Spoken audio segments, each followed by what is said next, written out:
আপনার সময় দেখতেই পাচ্ছেন মামাই আজকে আমাকে চুল নিয়ে দিয়েছে, যেটা জীবাংলাতে ছিল পাড়ি পাকলি, পুরো আমাকে ওর মতনই লাগছে দেখতে।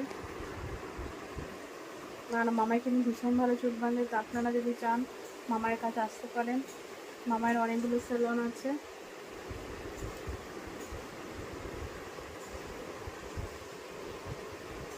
তো যদি এই স্টাইল, তো আমি বলে দিচ্ছি, যদি এই স্টাইলটা ভালো মানে ভালো লেগে থাকে তাহলে প্লিজ লাইক কমেন্ট